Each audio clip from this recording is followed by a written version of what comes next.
और पवित्र महीने पर हो रही राजनीति पर मास्टर स्ट्रोक है। देश में पवित्र रमजान महीने की शुरुआत हो गई। इस्लाम में रमजान को पवित्र कहने का सबसे बड़ा कारण है कि इसी महीने में कुरान आसमान से जमीन पर उतारी गई थी, जिसके बाद से मुसलमानों को काफिरों की हत्या करने, बलात्कार करने, लूटने व धर्मांतरण करने का किताबी लाइसेंस मिल गया। इसके बाद इस्लाम के दो सबसे बड़े जिहाद जिस इस्लामिक महीने में अंजाम दिए गए वो रमजान का ही महीना था। 624 ईस्वी में पैगंबर मोहम्मद के नेतृत्व में इस्लाम की पहली और सबसे महत्वपूर्ण जंग रमजान के महीने में ही लड़ी गई थी, जिसको इतिहास में बदर की जंग के रूप में जाना जाता है।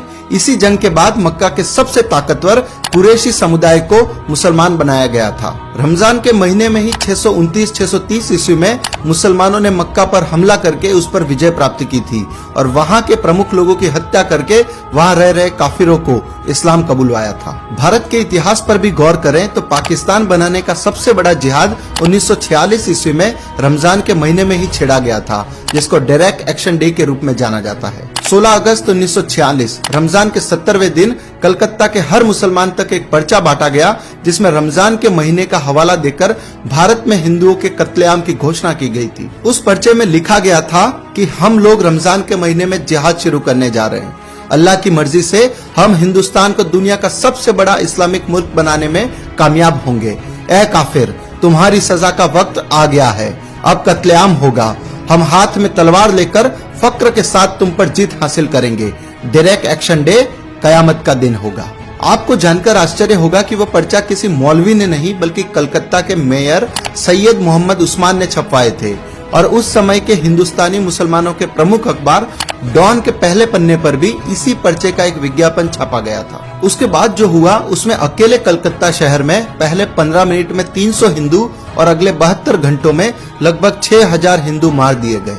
20,000 से अधिक लोग गंभीर रूप से घायल हुए और लगभग 1 लाख लोगों को अपना सब कुछ छोड़कर भाग जाना पड़ा। रमजान के दौरान हुए उस नरसंहार में हिंदुओं की मौत का सही आंकड़ा सामने नहीं आ पाए, इसलिए हिंदुओं की लाशों को नदी में बहा दिया गया। उस घटना के संबंध में कलकत्ता की एक बस्ती बेलिया घाट में अखाड़ा चलाने वाले जुगल चंद्र घोष ने बताया था कि मैंने बेशुमार लाशें देखी, हिंदुओं की लाशें। एक जगह 4 ट्रक खड़े थे, सभी में कम से कम 3 फीट की ऊंचाई तक लाशें भरी हुई थी। गुड़ की बोरियों की तरह वो ट्रकों पर लदे पड़े थे और उनसे खून टपक रहा था। वह सभी लाशें हिंदुओं की ही थी। महीना रमजान का था और कत्लेआम करने वाले मुसलमान थे। तो मित्रों, अब आपको समझ आ गया होगा कि रमजान का महीना मुसलमानों के लिए इतना पवित्र क्यों है, क्योंकि वे इसी महीने में अपने जिहादी रूप को सबसे अधिक बाहर लाते हैं और इस्लाम का जो मूल एजेंडा है उसको भी इसी महीने में प्रमुखता से अंजाम देते हैं।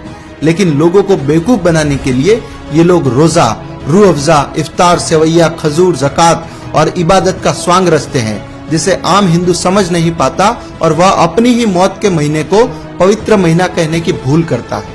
लेकिन आज के इस वीडियो के बाद कम से कम हिंदू समाज को तो रमजान को पवित्र कहना बंद कर देना चाहिए और रमजान की सो कॉल्ड पवित्रता का जो सच इस वीडियो में बताया गया है